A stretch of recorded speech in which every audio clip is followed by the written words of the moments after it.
Deputy Clerk, please take the roll. Councilmember Althaus. Here. Councilmember Norman. Here. Councilmember Pfeiffer. Here. Councilmember Allen. Here. Councilmember Henry. Here.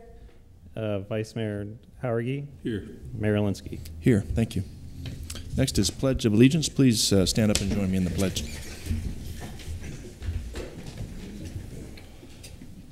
I pledge allegiance to the flag of the United States of America and to the republic for which it stands, one nation, under God, indivisible, with liberty and justice for all.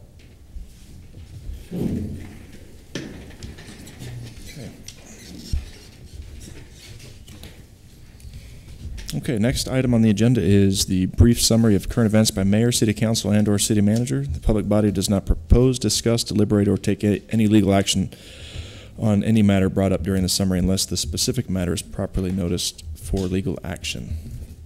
Council members have anything to share? Please.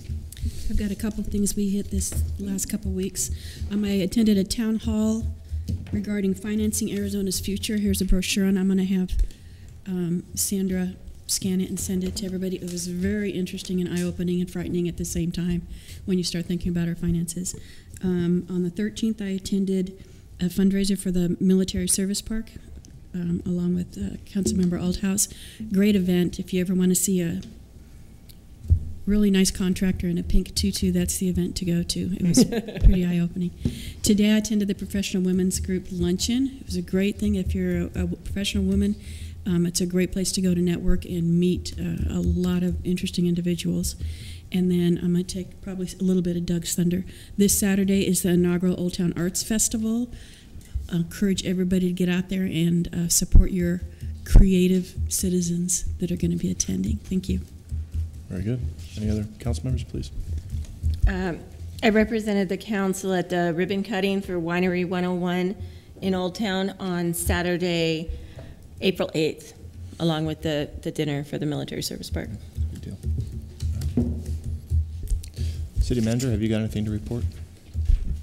Just to report that City of Cottonwood employees achieved a silver award through the Healthy Arizona Worksite and will be recognized at the annual event on June 15th, 2017.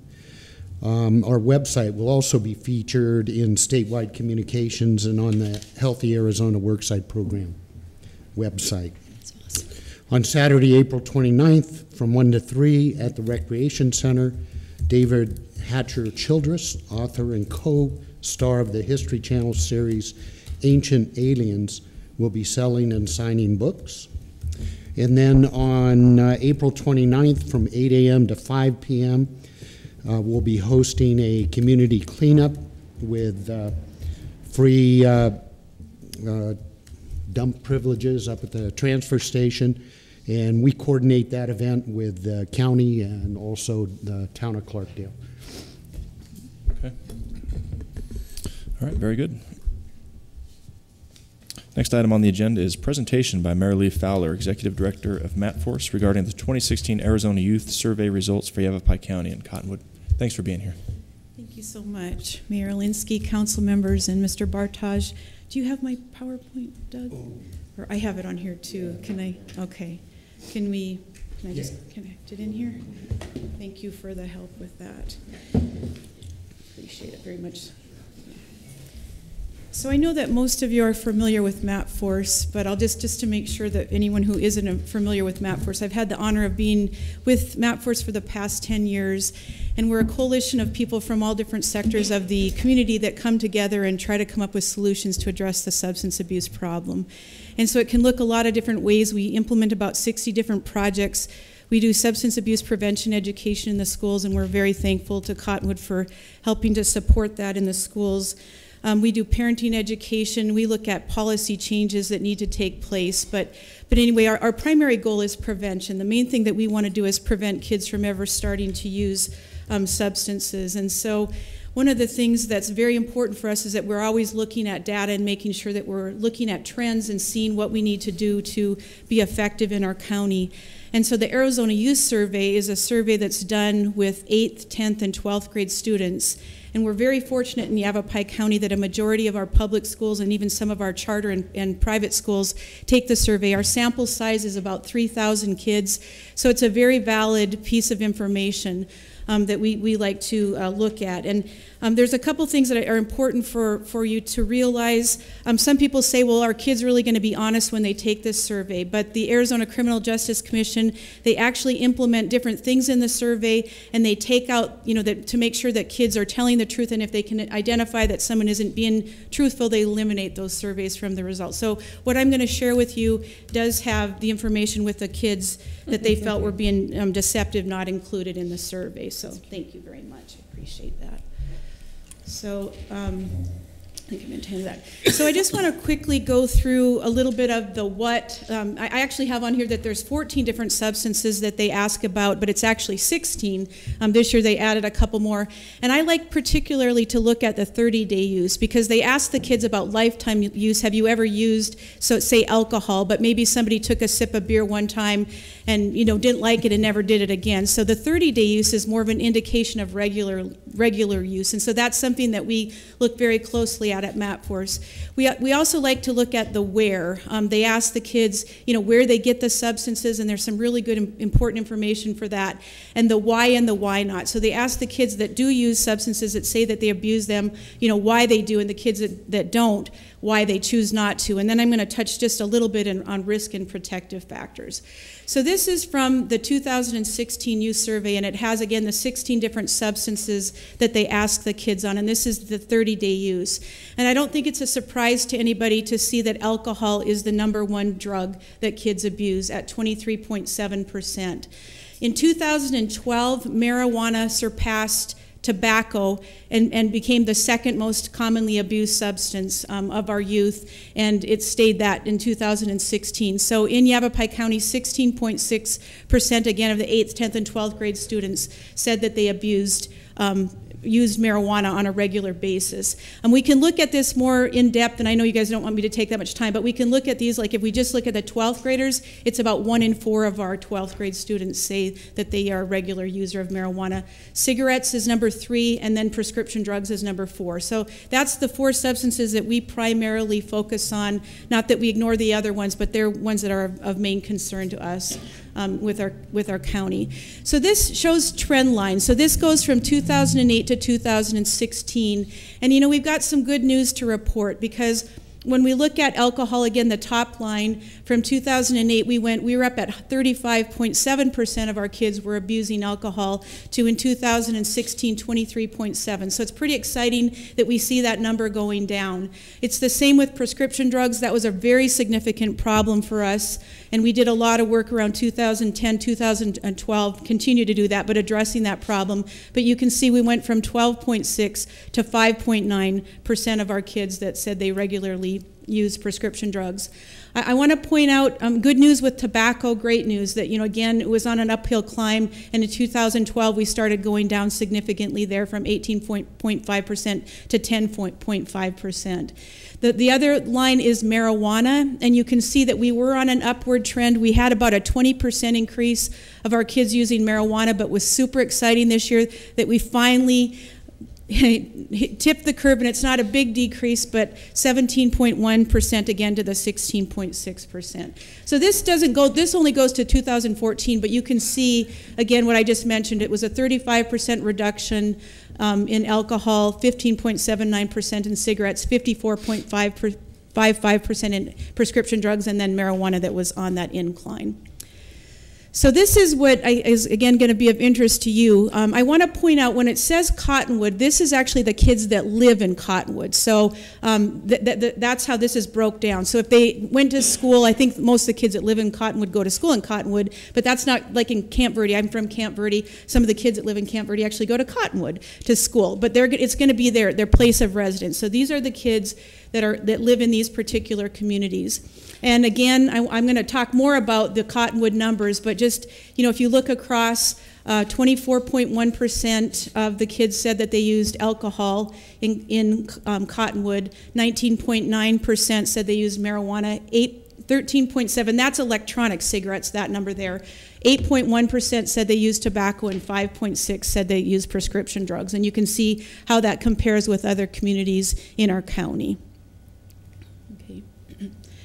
And this is just, I wanted to compare, this is the 2014 numbers, and I just wanted to compare because, again, it's important for us to look at trends. And we have some really good news and then some news that we need to look at with comparing 2014 data in Cottonwood to 2016 data. It's really exciting that we had a decrease in the number of kids reporting use of alcohol, a 19% decrease. Cigarettes, that was huge, 48%, and I know you guys have a wonderful youth group and you guys made some choices around tobacco, 48% decrease. I mean, that's unheard of. And then with prescription drugs, it was a 21% decrease, so really good news for Cottonwood. The one that we're concerned about is that marijuana, there was an increase of 6% from 2014 to 2016. So we know that's something that we need to continue to work on. I wanted to compare the numbers in Cottonwood with the Yavapai County as a whole. And again, alcohol, it's almost statistically insignificant when you compare 23.7% for the county to 24.1% for Cottonwood. Again, a concern because it's I think, a significant difference statistically. When we look at marijuana, the county's average, again, is 16.6% and Cottonwood is 19.9%. That's a concern for me. As you know, again, looking at prevention, that we need to look at that a little bit harder and say, why is that happening in Cottonwood? Again, cigarettes, it's really great news that we're below the county average, and then prescription drugs, 5% below the county average. One of the things when again, looking at that marijuana number that we look at really closely is perception of risk. Because we know the reason that, you know, when we were on an upward trend with marijuana use, it was because kids do not see a risk associated with marijuana use. And this, again, is just kind of a good news thing for us because we were able to turn the corner statistically. The top line is asking the kids if they see no or slight risk to using marijuana. And even though it wasn't a big percentage decrease, you know, that's a great thing that line is going down because we want less kids saying that there's no risk. And then on the opposite, when we ask about if there is moderate to great risk, we're excited that that number actually started going up compared to where we were, again, with trend data. So we need to keep working on that and educating kids on the true scientific harms of marijuana.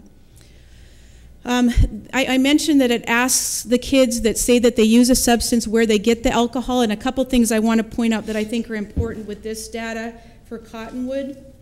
When it asks the kids, okay, so these are again just the kids that say that yes, they use alcohol. The one that concerns me for Cottonwood is when we look at a family member under 21 and over, it's significantly higher. If you look at the other communities at 12.8, 10.2, 13, 11.7, Cottonwood is 21%.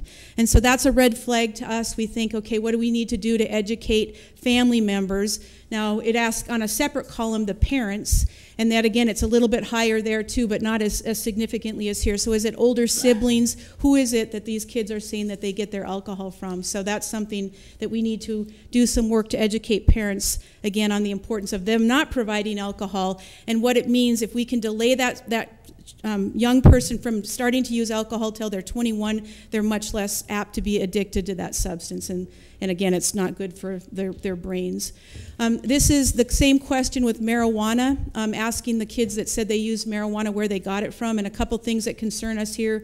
Again, with Cottonwood, the same answer, family and relatives. 16.5% of the kids that smoked marijuana said that they got it from a family or a relative, and that's, again, considerably higher than the other communities in our county. And then when we look at the statistic on getting it from someone with a medical marijuana card, again, Cottonwood comes up higher with 18.7% of the kids saying that they got it from somebody with a medical marijuana card. So those are things that stand out with this information that we need to look at. Reasons for using. We've been talking about this for the last few years because we ask the kids that use, and this is all substances together, why they use, you know, whether it's drugs or alcohol. And the thing that very much concerns us, I guess the number one answer when they say to have fun, to get high, you know, we kind of can understand that. And I apologize because this has the Camp Verde Rimrock, so just look at the lighter blue line here. I didn't have it broke down just for Cottonwood. But the one that really concerns us is when we look at to deal with stress. 43.6% of the kids in our county said that they use drugs to deal with stress. And that was a big increase even from 2014. And then if you look at a similar answer to keep from feeling sad, 32.9% of our kids say they use substances for that reason. That's something that we started looking at in 2014. We implemented a couple of new curriculums in the schools. We're very thankful to the Cottonwood Oak Creek School District because they allow us to do a curriculum called Life Skills in the elementary school, and it's teaching kids good coping skills. It's a 6 weeks of lessons, but that's something we really need to look at as a society because we know that that's not going to help kids to effectively deal with their stress. It's just going to cause them more stress. On the reverse of that, we ask the kids who say they don't use any substances why they make that choice. And a couple things that I think are important for us to point out.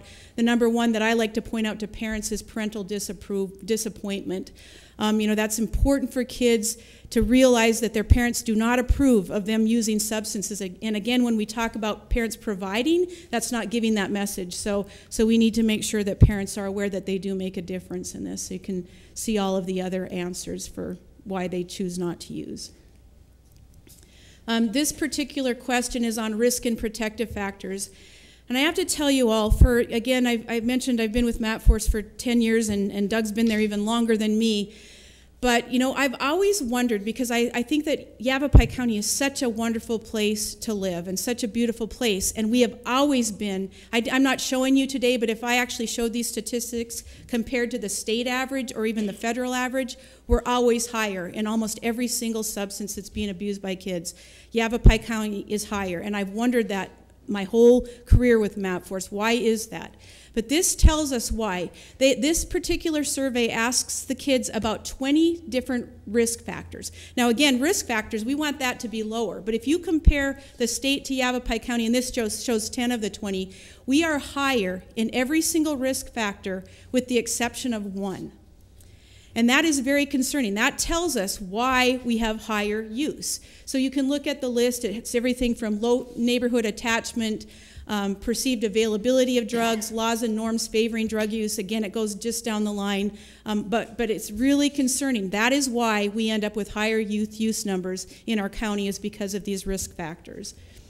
And then on the flip side is the protective factors. And again, we would want the protective factor to be higher, right? So protective factors are things like family attachment, belief in a moral order, interaction with pro-social peers. You can read, and in the survey they ask about 10 protective factors. And once again, we are lower in 9 of the 10 protective factors in Yavapai County. So that pretty much sums up why we have higher youth use rates than the state does. And some of these things are hard to move, but we need to look at each and every risk and protective factor and see again what we can do. This is the other 10 risk factors if somebody wanted to look at, just to see. That's hard to read. I apologize, that at the bottom, but again, the other 10 of the 20. So there's the protective factors again. So another thing that's really important to us is educating our parents, and it's hard. We do parenting education, I mentioned that, but the importance of parents talking to their kids about drugs and alcohol. The survey asked the kids if they've had conversations with their parents about the dangers of drugs and alcohol, and it's very sad to me that over 50% of our kids say that they've never had a conversation with their parents. The good news for us is that this is one thing that we're on the good side of we're higher than the state average. So that's a good thing for Yavapai County. We have a few more parents that are talking percentage-wise to their kids, but it's still not near enough. The Partnership for a Drug-Free America says that kids who have those conversations with their parents are 4 times less likely to use drugs and alcohol. Again, the importance of parents and them telling kids about the risks and dangers and expressing their concerns. So I guess I just want to end, and then I'll ask if there's any questions to talk about why should we care. What does it matter if we're, we have this data that we're looking at with our kids using substances, and I know all of you know this, but we're on such an increase in our country right now with overdose deaths, and that's mainly because of the opioid problem that we've been taking a hard look at for the last few years and trying to come up with strategies.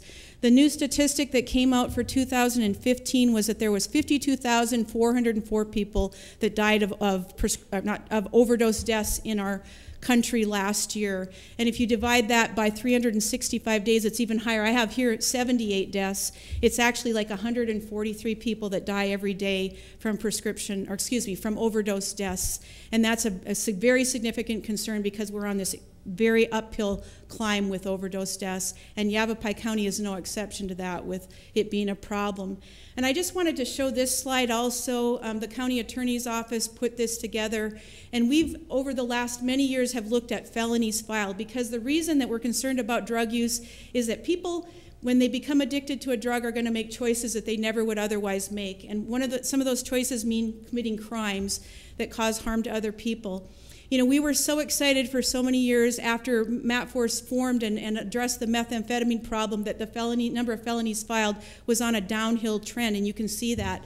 But I just want to point out what's happened the last 2 years. We've actually started back up, and we really believe that's because of what's happening with, again, heroin. We're seeing meth come back. A lot of heroin users are interchanging with meth, and it's directly related to the numbers of felonies filed, which is a concern for our community. And so I'm happy to answer any questions that anyone has about the survey data, and I again just want to say thank you so much for the opportunity to share this with you guys. Thank you for being in. Any questions from council? Please. I'm just curious what your sample size was. We had almost 3,000 kids that took the survey. Now some of those did get thrown out in the data, but we did have 3,000 kids. Thank you. Any other questions? I just have a statement. I've been away from that for a couple years, but that's so disturbing. And thank you so much for bringing that data to us, because I've been kind of out of that loop, and we don't want it going back up again. Great. Thank you, Kyla. I had a question on the 78 deaths a year. Is that nationwide? Yes. Okay. So we're up with opioid deaths. It's 91 deaths, but if you take all overdose deaths, we're at 143 a day. Okay. And then on the questions, I'm sorry. Go ahead. Did you have a question? Who comes up with the questions? For example, when you ask, what are the reasons you're using, and they say because they're depressed. Is that they're filling that out on their own, or is that question presented to them to decide? It's all a multiple choice. Okay. And so if you'll see, there's the other. So and that's what we always think. What is in that other category? But right. and some of the questions again, they don't add up to 100% because they can pick multiple answers. Okay. So. Thanks. And what I was going to say is, Mayor Lee, MATFORCE has been in front of the nation on a lot of these issues: the methamphetamine, the opioids, the spice, the bath salts. We hit it at MATFORCE before the national government and the state government. Right. So I congratulate you on that, you and Doug. Thank you. And me, I'm on it. Yes, that's right. Thank you. Okay. Well, thanks very much for the presentation. Thank you.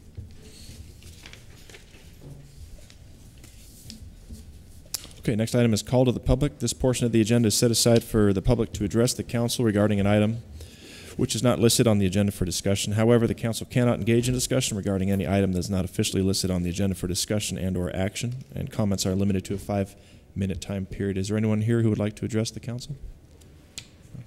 Okay. Moving on, then, item 7 is approval of minutes of the work session of February 14, 2017, and the regular meeting of February 21, 2017. I move to approve the minutes of the work session of February 14, 2017, and regular meeting of February 21, 2017. Okay. All right. Councilmember Pfeiffer made the motion, and Vice Mayor seconded it. All in favor? Aye. Aye. Any opposed? Okay. Minutes are approved. All right. Next is consent agenda. We have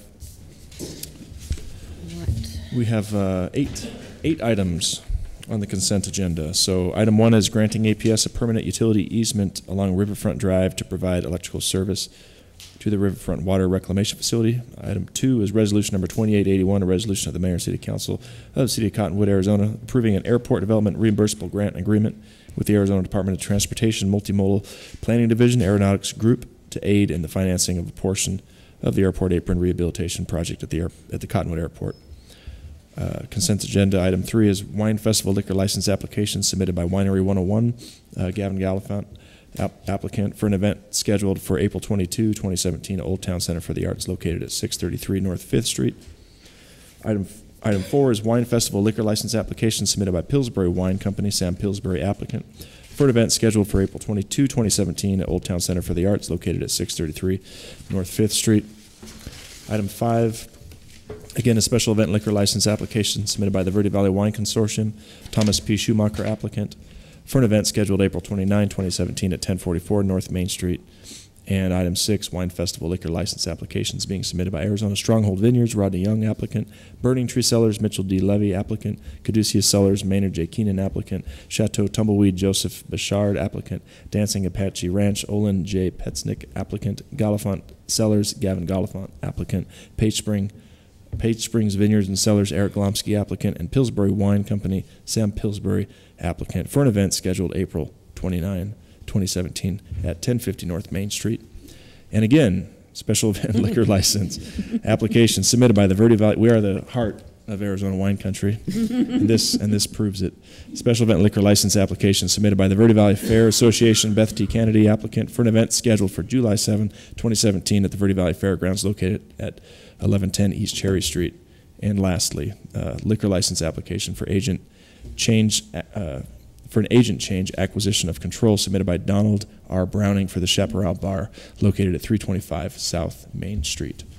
Are there any members of the council that would like to pool an item? Yes, please, Mayor. Items number 1 and number 2, please. Number 1 and 2, okay.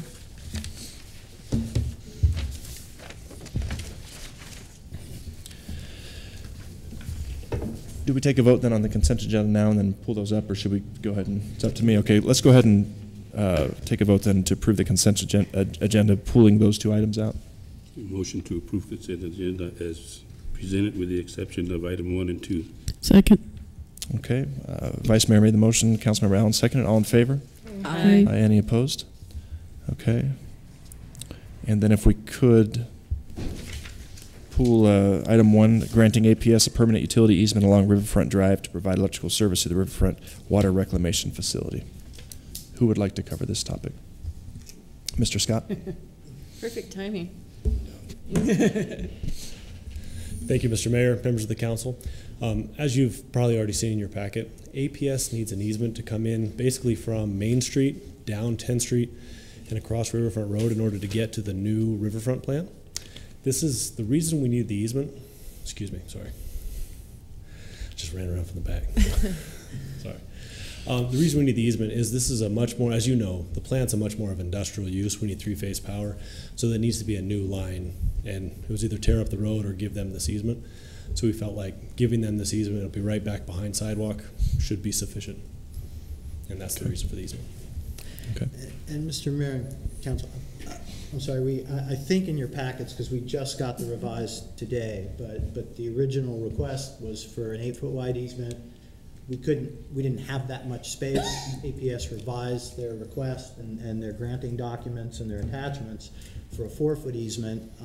That just got forwarded to us today. I'm not sure it made it into the packets or if we have hard copies for you, but there is a qualifier in your motion subject to approval, so we can change out those documents to make it reflect what we're able to give. And that was the reason why I requested that it be pulled, because the information that I had reflected the staff recommendation of the 4-foot easement, but yet the motion, it appeared as though we were approving the 8-foot. But I also had a couple of questions on the project itself, because it appears as though we're approving 2 separate easements, and please correct me if I'm wrong.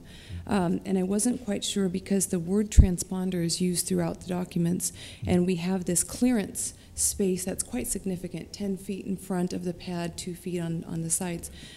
Do you have information about the size of the transformer? I'm just inventing vocabulary. This is how well I know electricity. But just how large is the transformer? Is it going to be based in cement or on a pole, or do you have any additional details? Yes, the transformer actually is quite a large box. It's approximately 4 feet by 5 feet, but the reason they need the 10 feet is when they swing the doors open, basically they need to get their trucks access to them and everything else. So that's the reason they need the 10 feet, and then the 2 feet around the outside is just for maintenance. I do know there's a very similar transformer right at the intersection of Main Street and 10th going into the park. I'm trying to think of another similar box that you all might be familiar with. I do know there's one in front of Clemenceau on Mingus Avenue between Clemenceau and the middle school, though that one's not as prominent. But yes, it's a large ground-mounted box set on concrete. And then just because the exhibit wasn't that clear, just from my review, are the two easements, I mean, are they attached? Are they basically right next to each other, or is there a separate space between them? I apologize. I know about the one. Is there a second easement, Steve? And I could be having packet problems because my iPad crashed multiple times last night, but it looked as though what I had reviewed, there were two.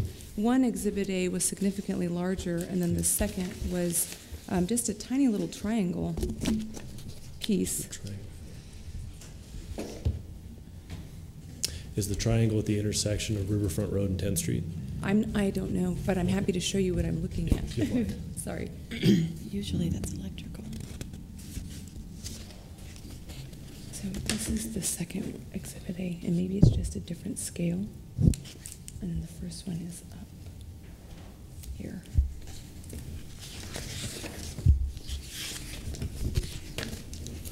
Okay. I'll explain this to the group Okay. in the same way, but just so I can explain it here. This image that you see here is you see the same shape here. Okay. So if we go back to the other one, and I apologize, I'll explain this to the group. Okay. Everyone can, otherwise Matt will shoot You me. passed it. Did you pass it? So are there just one exhibit? There are two separate easements. Okay. Yes. Great. Thank you. And I apologize for the audience and for the record, Matt. I know it's tough taking minutes, so I'll try to repeat that. Councilwoman Henry, I apologize, are there two separate easements? There are two separate easements. One is for the placement of the pad itself. The other is for the intersection of Riverfront Road and 10th Street. So one is, again, coming in from Main Street, along 10th Street, and along Riverfront Road. Mm-hmm. Originally, APS asked for an 8-foot easement. We suggested we only need to give them a 4 feet for a couple of reasons. One, because it could be partially within the right-of-way, so they'll have everything between the back of sidewalk and the edge of right-of-way, and then it'll just be 4 feet adjacent to that. And then how large is the pad? Is that the 4 foot, or is the second one the 4 foot, the No, right-of-way? The concrete pad itself could actually be about a 4 foot by 5 foot concrete pad. And I apologize, Robert's not here to explain this in better detail than I could be. So just so told I'm him- clear, though, the first one is the right-of-way, so it's a 4 foot easement that will basically be run underneath sidewalk or roadway. Behind sidewalk and roadway. Okay. So it's basically a widening of the right-of-way, but only for APS use. Okay, and then the second one is the actual pad where the transformer will sit. Okay, That's correct. thank you. Not a problem, thank you. This won't limit in any way our ability to expand sidewalk or anything in the future, will it? No, it doesn't limit our abilities to put something on top of it. Technically, anything we put on top of it would be at risk, Mm-hmm. but that's not uncommon within our right-of-way or anywhere else within 10th Street, Riverfront Road. Okay.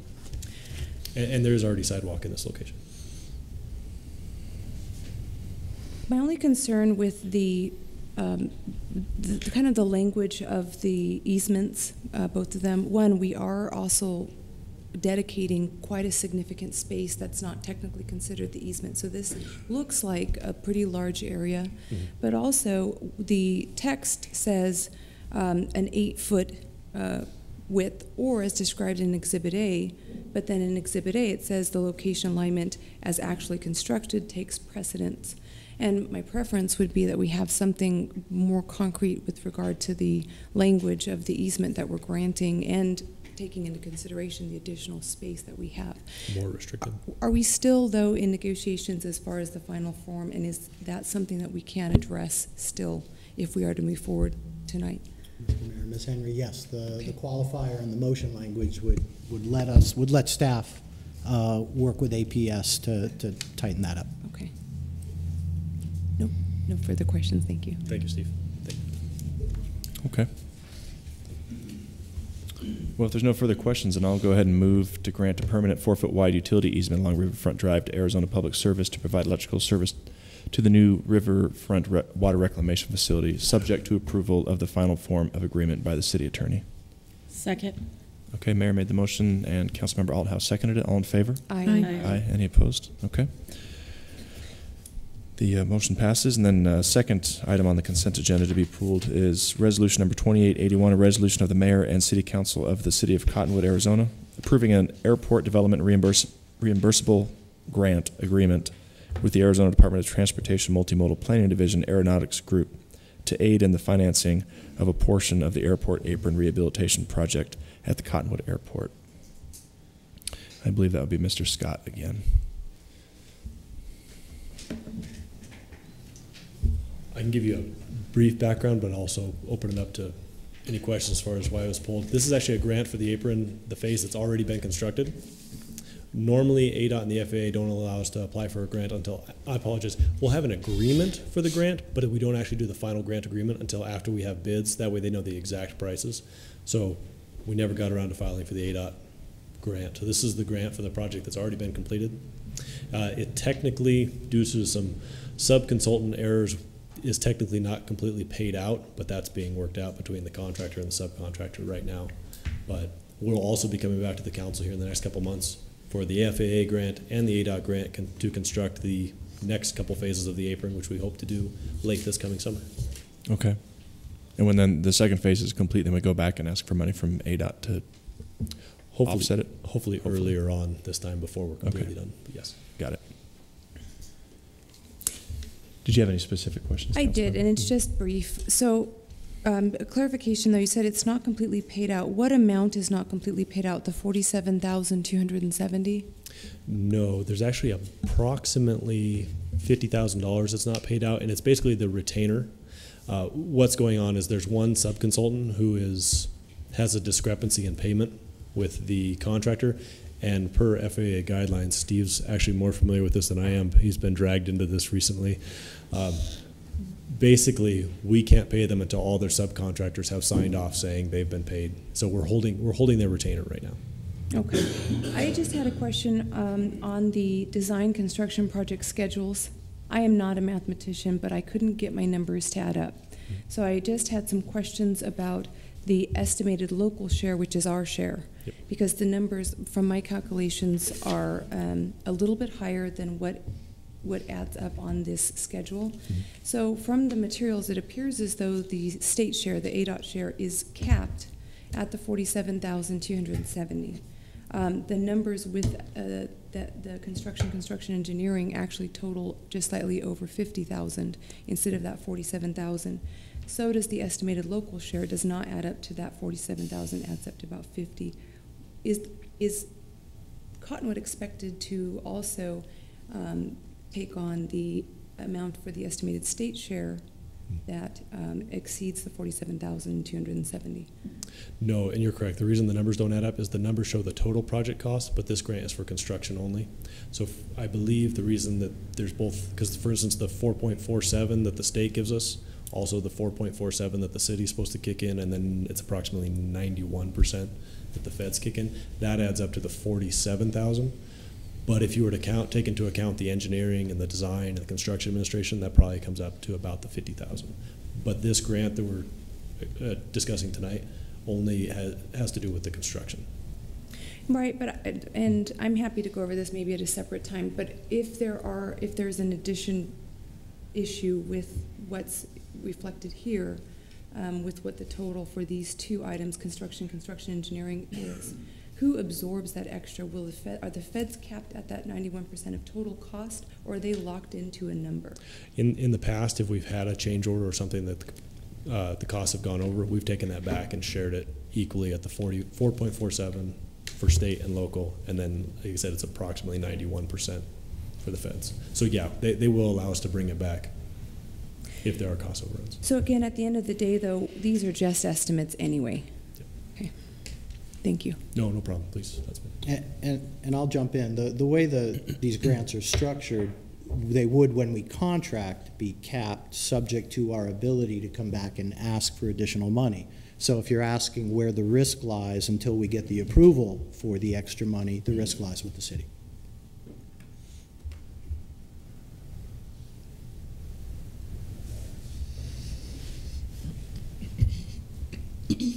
Okay, thank you. Any further questions? No. Do I hear a motion? Can I go ahead and move? Please.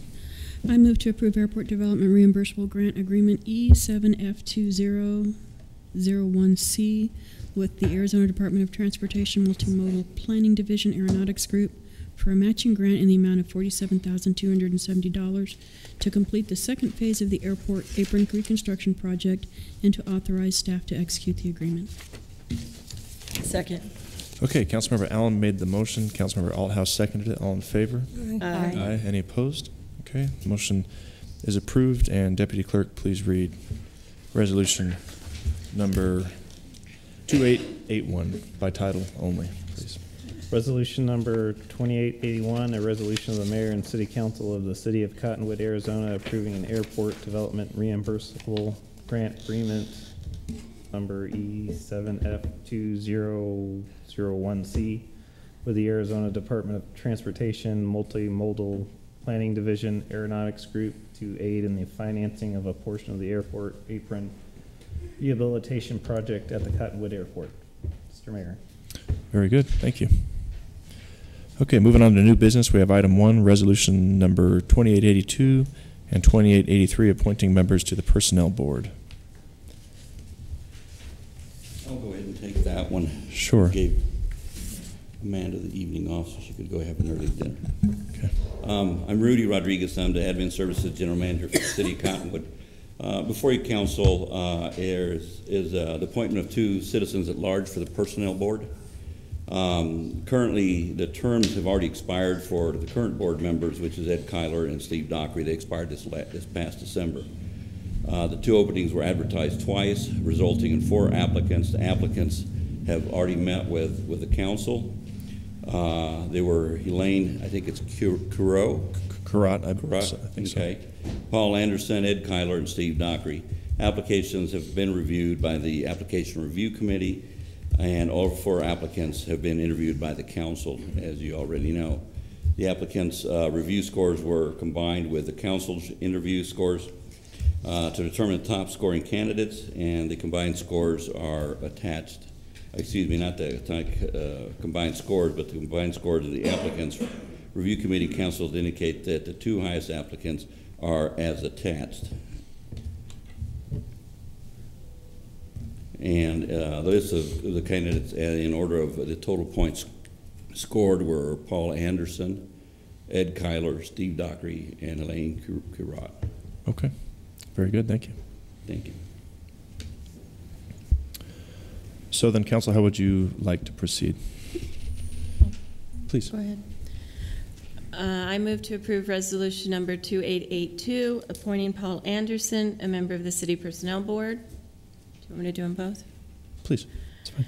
And I move to approve resolution number 2883, appointing Ed Kyler, a member of the City's Personnel Board. Second. Okay, Councilmember Althouse made the motion. Councilmember Henry seconded it. All in favor? Aye. Aye. Any opposed? Very good. Thank you. Deputy. Thank you, Mayor, Council. Thank you. Deputy Clerk, please read resolutions number 2882 and 2883 by title only. Resolution number 2882, a resolution of the mayor and city council of the city of Cottonwood, Arizona, appointing Paul Anderson, a member of the city's personnel board, and establishing his term of office. And resolution number 2883, a resolution of the mayor and city council of the city of Cottonwood, Arizona, appointing Ed Kyler, a member of the city's personnel board, and establishing his term of office. Mr. Mayor. Thank you. All right, moving right along. Item 2 under new business is amendment to the contract for citywide custodial services with Accurate Building Maintenance to increase the city's monthly custodial fees effective January 1, 2017 due to the minimum wage increase. Honorable Mayor and City Council, Richard Faust, Community Services General Manager for the City of Cottonwood. In your packet tonight, information here, actually going back to January, was a request, actually in November, was a request because of a recent ballot on Prop 206, which was the minimum wage laws. Many businesses, including municipalities statewide, will be seeing an increase in requests for expenditure line items. Very similar to this. This is a request specifically from staff to implement a change order approval and an implementation to the contract based on the letter that's attached here from Accurate Buildings Maintenance and their CEO as to increases from their minimum wage, which was $8.12 going to $10 an hour. Basically, what I've set out here was also an identification that in 2017 was definitely the $10 an hour. 18 is at $10.50. Actually, $10.50 an hour in 2018, $11 in 2019, and $12 in 2020. Starting in 2021, the minimum wage would be adjusted annually based on cost of living. And with that, I wanted to make sure that council understood that we were looking at originally from November in 2012, Accurate Building Maintenance started out as our contractor. They were the second in line. The primary contractor, we terminated contract within 2 months because of bad services that were provided by that contractor. So Accurate Building Maintenance was identified as the next closest as it pertains to cost. And then we were looking at $21,989 per month as what the contract was allowing at that time period, starting January 1st. The billing effective January 1st was requested at $25,710, which was a monthly increase of $3,721 as identified by the contractor. And staff has initially authorized this increase, but because of the dollar value of the contract, staff would like to ratify the approval through the city council. And as we go about rebidding this, because the contractor has requested that as well, and so we've set out, we actually went through documents this past week and this week to go out for our request for proposal and a rebid on this contract. And so with that, are there any specific questions that I can answer? I know that totally citywide services out of that $25,989, 61% of that, 61.2% is citywide services, 36.6% is the rec center, 1.6% is CAT, and about 0.5% is Links services. That actually comes out to around $12,600 for citywide, and I think that's $7,850 for the rec center per month, and then CAT is around $320, and Link services are just about $100. Okay, thank you for that. So, is this on a 2-year contract? This is actually the fifth and final year of this contract was identified by council in November of 2016. So in reality, the contract would go till November of 2017, and that would be the final. Anyway, we would be going out for the contract once again through RFP, probably in September. But we're moving forward quickly just to get this back out, and at the contractor's request, as well as what was identified by the procurement office and finance, was that this was probably the best bet to do, is to move that direction. Contact with the attorney, also in the same regard, is probably go forward and move forward with this. With the new request for proposals? Yes. Okay, so just jog my memory here. So we do this every year? We had a 3-year contract starting in 2012, and so that went through 13, 14, and 15, and then by 2015 to 2016, and was the 4th year of the contract that had to go before the council. Council authorized that 4th year because of, once again, that's in the contract, and then the 5th year was also authorized by council in November of 2016. Okay. Now, what kind of clauses are in the contract that's not attached here, the original contract, as far as increasing their cost? Mr. Mayor, there is none. This was a request by the contractor right after, I think, the reauthorization for the final year. Staff, they were providing the service, and staff said yes, and we'll move it forward. And then when they started billing based on that, and I was brought in and Jeff was brought in, the thinking was, well, we don't want to have this company stop providing services, so we should ask the council to authorize, ratify the payment while we tee up a new RFP, because rather than just on a non-competitive basis without the provision, the mechanism in the contract for increasing their prices for this reason, it was appropriate to move up the date to go out for bid. Okay. And the contractor is aware of this and is a advocate of going out for an RFP at this point? Yes, yes, Okay. very much so, in fact. I think they know as well that the increase affects all custodial services because of the actual nature of the business. Is they utilize predominantly, I think probably about 90% of their workforce is part-time employees.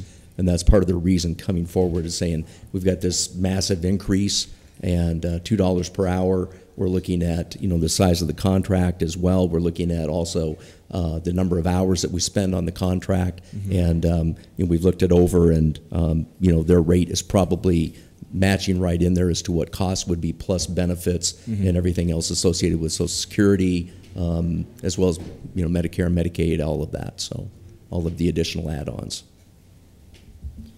But telling them now at this point to hold the line on their original contract is not an issue, not possible. Right. This was no fault in reality to the contractor based on Prop 206 from the state, as this was authorized by through the ballot. So therefore, that's why they were coming back immediately saying, we're getting hammered and we can't keep this up.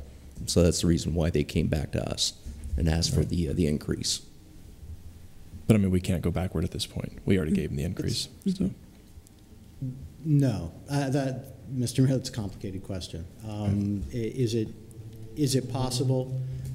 There would be yes, it's legally possible. There would be consequences. There would be an issue about whether or not they were given the authority and they acted pursuant to what they perceived to be the authorization to increase their contract amount.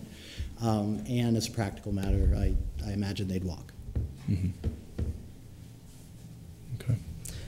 Just as an add-on to identify over the last, I think since 1996, we've been going out for contract services. We have not had a contractor similar to this contractor we do a monthly evaluation process, and what they do is we have 14 liaison people out there that check each one of the department facilities, and then they come back with a rating between a 1 and a 10, 10 being the highest. And then it's averaged out. Right now, they're probably at about a 8.1 to 8.2 out of 10. We've never had that high of a rating with any contractor before.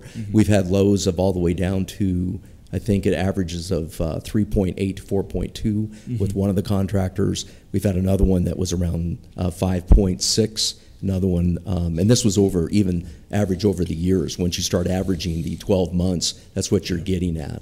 And so the one thing that's really good about having liaison people out there, they're grading and rating the custodial company. And then this company is totally different and unique, whereas they offer online immediate services.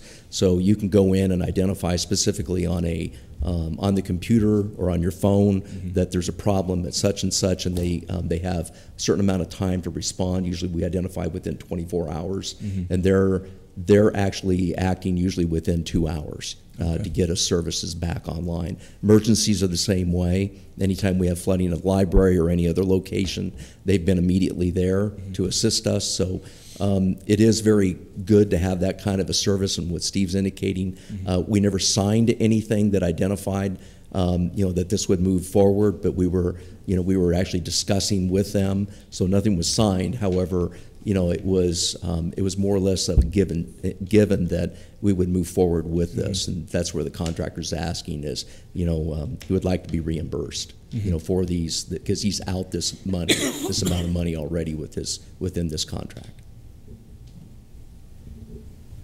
Okay. So then, how quickly do you think you can go out for a RFP?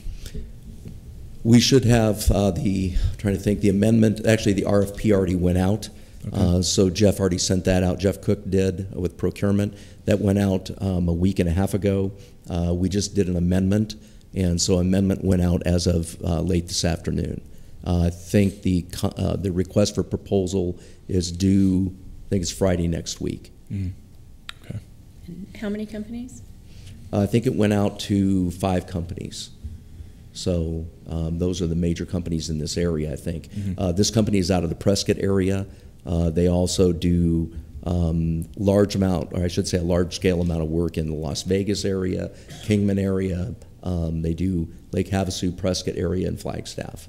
So I would suspect that we're going to get some pricing coming back that's quite a bit higher. Yeah. more than likely, So yes. I'm hoping that we're looking at other ways to save too, maybe cut back on some of our facilities.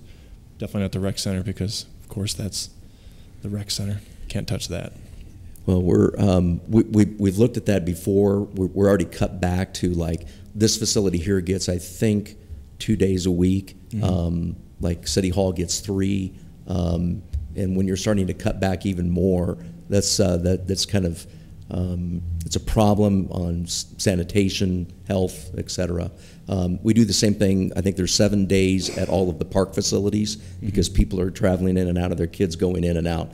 And so we hit those 7 days a week. Cutting those back would affect, possibilities. That we get complaints already as to the restroom facilities because they get hammered so hard, especially with the youth complex facility, Riverfront Park facility, Garrison Park facility gets used very, very heavily, and the kids park facility. So the other ones, the court I think gets 4 days per week. So we like to try to keep it clean. The rec center, just the usable portion on the one side of the rec center is 7 days per week. That's heavily used. The banquet hall side and the administrative side are only 3 days a week. So we're already kind of bare bonesing everything. I do suspect the last time this went out for bid in 2012, there was only, I think there was $5,000 that separated this company and the company that was awarded. So there'll probably be, and I think then after that there was about a $12,000 increase above those two. So we'll probably see it come in fairly close again. We do have I think we have 2 local companies that will be vying once again. The one that was, I think, twice previous on contract from 2008 to 2012, or 2007 to 2012. They will be bidding once again. So it will be, definitely, it'll be competitive. Okay. Well, we'll have to look at them when it comes back.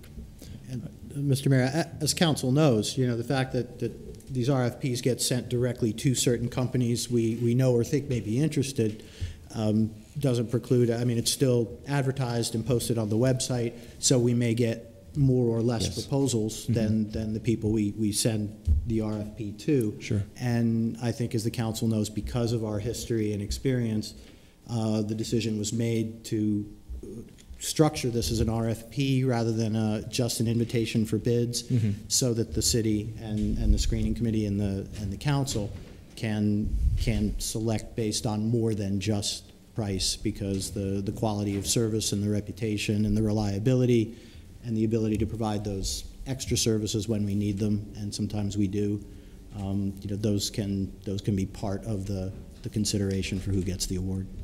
As Steve Horton identified, we'll be going on a point scale once we go through the RFP, and we'll be doing that. We'll be getting probably a group together to actually assess those. The point scale is one of the, I think the highest is definitely 25 or 30 points, I think, for low bid. But again, we have offsetting, so we have certification levels that have to be met, and there's about 4 of the certifications for standards for the industry that have to be met. I don't know whether the local companies in this area have those certification levels for high standards. The company in Prescott does. That's one of the reasons why they work out of this. I think they do Sedona at this time, or at least they did. I don't know whether they still do. But Flagstaff and then the other areas, and I do know that they're certified as well to do federal government agency services as well. But that's part of it. So we have, I think there's 5 actual, or there's either 4 or 5 ratings that we'll be going through, and we'll be identifying those. So they have to meet those criteria. And so we'll be definitely looking at that. So it won't be just price. It will also include all of those other things that we're definitely wanting to have met for the certification levels. Okay.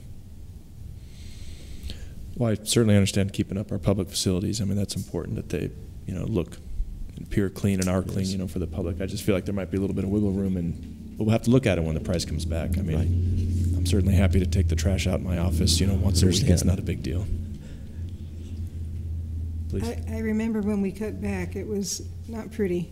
We had a lot of complaints from the public too, and so we didn't cut back very long because of all the complaints we got from the community. Right. I think we cut back, I think it was maximum of a year or two, maybe somewhere in there, and we just got hammered. Yeah. So it was. And it didn't look good out there. No, it did not. And we now have new facilities at Garrison Park and the Kids Park and down at the adult softball complex, which is utilized by the entire park area there on the, you know, out of the 96 acres of the park. You know, it's on that upper right-hand side, so a lot of people utilize that. So we have brand new facilities, and it's good to keep those up and, you know, looking good. Because if you let down on them, they start to digress quickly because of the nature of the beast is they're used and they're abused. And that was one of the reasons why when we went through to develop those facilities that they be commercial grade type facilities. So we would like to keep those up, as well as, like you stated, the rec center, the library is very important. You know, those, I think the library does 5 days a week, so I forgot to identify that, but it is very important that we do that. There is approximately 130,000 square feet that's involved here. Mm-hmm. So it's quite a bit of cleaning that's done every single night in this community. Okay. All right.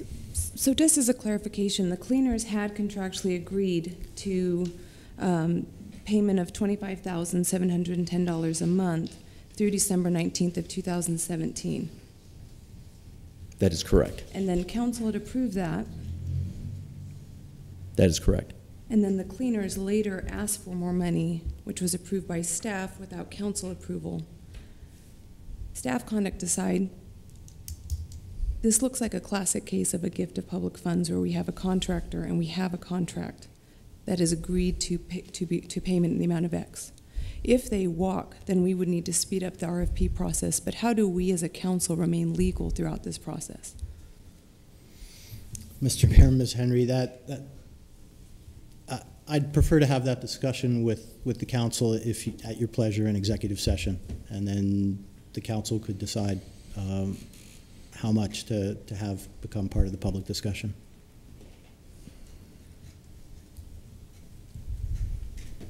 Got it.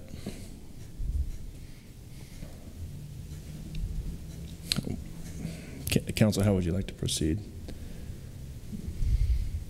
So just let me ask a question. I mean, since we're going to go into executive session and discuss this, would it be wise for us to table this until such time as we have that meeting? Or we could go into executive session right now and discuss this. I think by tabling it, we prolong the sort of awkward agreement that we have with the custodial company at this point. So certainly nothing wrong with walking into the back room and discussing this with the attorney. I think that'd probably be a prudent idea. Yeah, as long as I'm good with that. Attorney's ready to go. Okay, then I'll move that we go into executive session. Second.